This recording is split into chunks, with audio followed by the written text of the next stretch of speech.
Alright folks, early morning, trying to wait around for the first tow.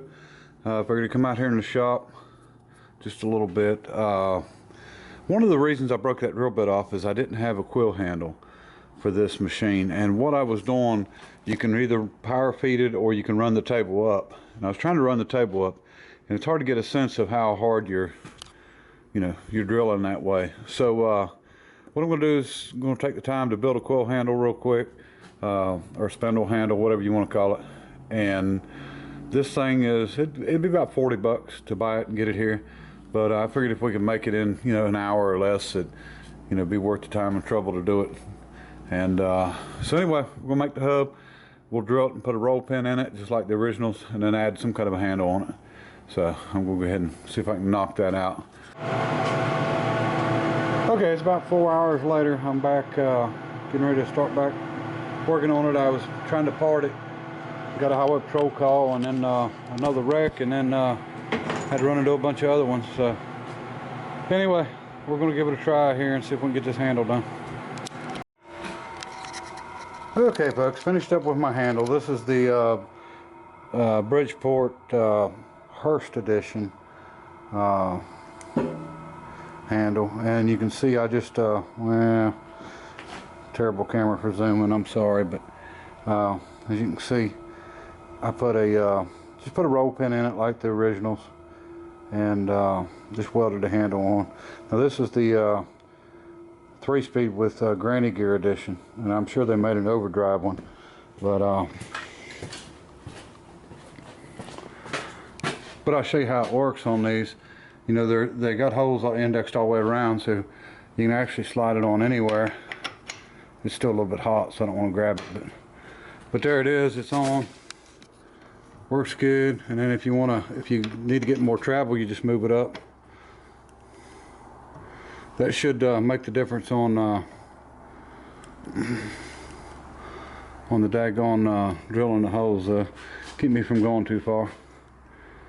All right. Well, let's get to work on something else. Okay. Quarter fender on this thing.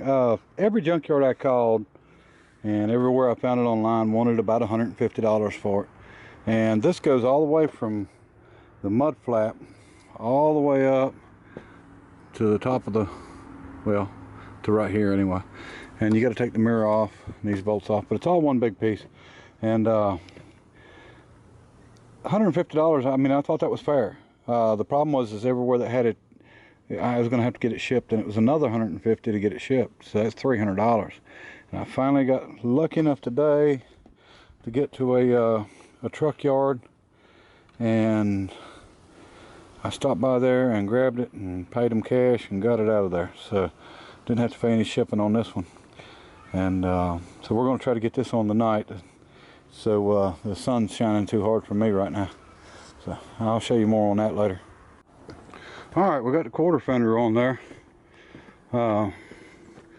I found my strap, so now all I need to do is come up with the bracket here, and the only one I can find of these was used, and I didn't buy this one. I found it in the truck, but the only one I can find is used, and they want $50 for that piece, which is kind of crazy.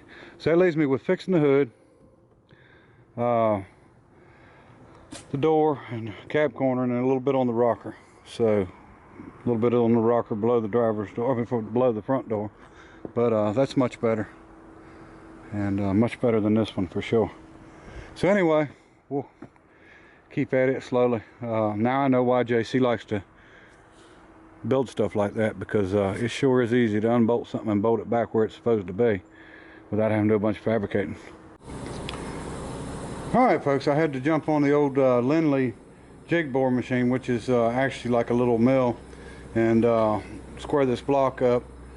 This is 1 inch, and most of this will be gone when we're done, but I'm going to go ahead and design it, set it up, like I said, make it so the rocker is actually, the stand sits in, bolt goes through the stand, or through the shaft, I'm sorry, through the shaft, and then right into the block, or right into the head. And I'll show you more as I go, but like I said, most of this is going to go away.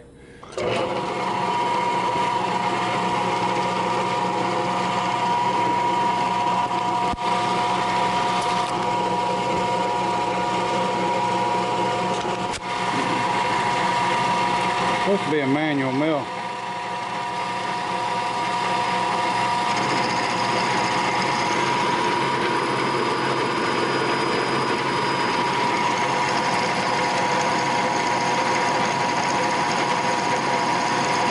do they say?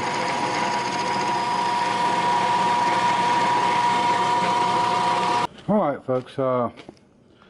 Didn't get it all done. I got a little ways. You can see it. And my power feed, the battery went dead on it, so I didn't have another one charged up. But anyway, we'll start back on it tomorrow. It's been a long day. It's about 8:30 at night, so which is kind of early for me to stop. But you know, I've been at it since about 6 this morning, so we'll get back on it. All right, show you more. Bye.